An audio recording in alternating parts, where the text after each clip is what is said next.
Iran president Ebrahim Raisi സഞ്ചരിച്ച helicopter കണ്ടതായി രക്ഷാപ്രവർത്തകരെ ഉദ്ധരിച്ച് ഇറാൻ ഔദ്യോഗിക TV. ഏകദേശം 2 കിലോമീറ്ററോളം അകലെ ഹെലികോപ്റ്റർ കണ്ടതായാണ് ഇറാനിയൻ റെഡ് ക്രസന്റ് സൊസൈറ്റിയുടെ തലവൻ പിർ ഹുസൈൻ കോലിവാൻ അറിയിച്ചത്. കൂടുതൽ വിശദാംശങ്ങൾ പുറത്തു വന്നിട്ടില്ല. രക്ഷാപ്രവർത്തകർ അങ്ങോട്ടേക്ക് അടുത്തുകൊണ്ടിരിക്കുകയാണെന്നും അദ്ദേഹം അറിയിച്ചു. 1979-ലെ ഇസ്ലാമിക വിപ്ലവം മുതൽ തുടങ്ങിയതാണ് ഇറാനെതിരായ അന്താരാഷ്ട്ര ഉപരോധങ്ങൾ. സാമ്പത്തിക വ്യാവസായിക ഉപരോധങ്ങൾ ഇറാന് പല നിർണായക സാങ്കേതിക വിദ്യകളും അപ്രാപ്യമാക്കി. എന്തായാലും ഈ ഒരു ഹെലികോപ്റ്റർ ദുരന്തത്തിലൂടെ സംഭവിച്ചിരിക്കുന്നത് അവിടുത്തെ ദുഷ്കരമായ പ്രവർത്തനങ്ങളെ തന്നെയാണ്. മതിയായ വ്യോമയാന വിമാനങ്ങളോ അതുപോലെ തന്നെ ഹെലികോപ്റ്ററോ ഇല്ല. എല്ലാം കാലഹരണപ്പെട്ടിരിക്കുന്നു എന്ന് വേണം പറയാൻ. ഇറാൻ വ്യോമയാന മേഖല ഒരിക്കലും ആ ഉപരോധങ്ങളിൽ നിന്ന് കരകയറിയിട്ടില്ല.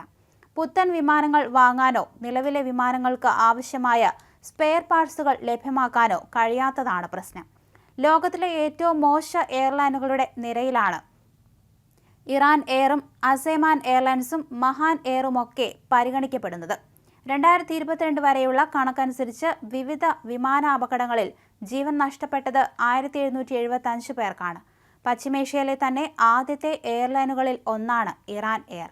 എന്നാൽ സ്വന്തമായി 30 വിമാനങ്ങൾ മാത്രം.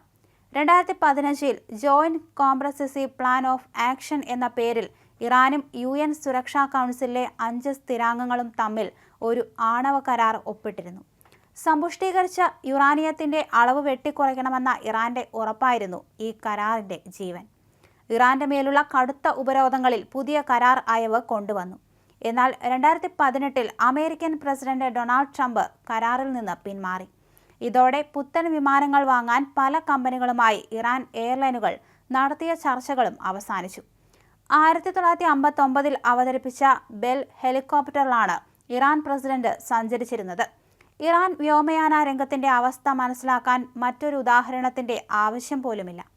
നേരത്തെ രക്ഷാപ്രവർത്തനത്തിന് സഹായിക്കാനെത്തിയ തുർക്കി സൈന്യത്തിന്റെ ആളില്ലാ വിമാനം അപകടസ്ഥലം കണ്ടെത്തിയതായുള്ള വിവരം പുറത്തു വന്നിരുന്നു. അഗിൻസി UAV എന്ന ആളില്ലാ വിമാനമാണ് അപകടസ്ഥലം കണ്ടെത്തിയതെന്ന് വിവിധ രാജ്യാന്തര മാധ്യമങ്ങൾ റിപ്പോർട്ട് ചെയ്തു. പ്രതികൂല കാലാവസ്ഥ ഉൾപ്പെടെ കടുത്ത വെല്ലുവിളികൾ അതിജീവിച്ചാണ് രക്ഷാപ്രവർത്തനം പുരോഗമിക്കുന്നത്. എന്തായാലും ഇബ്രാഹിം റൈസിക്ക് വേണ്ടിയുള്ള തിരച്ചിൽ ഇപ്പോൾ പുരോഗമിച്ചുകൊണ്ടിരിക്കുകയാണ്. അദ്ദേഹം ജീവിച്ചിരിപ്പുണ്ടോ എന്ന ആശങ്കയിൽ തന്നെയാണ് ഇറാൻ നേതൃത്വവും ഇപ്പോൾ. എന്തായാലും കാലഹരണപ്പെട്ട വിമാനങ്ങളും ഹെലികോപ്റ്ററുകളുമാണ് ഇപ്പോഴും ഇറാൻ ഉപയോഗിക്കുന്നത് എന്നത് തന്നെ ലോകരാജ്യങ്ങൾക്ക് ഇതൊരു ഞെട്ടലായി മാറുകയാണ്.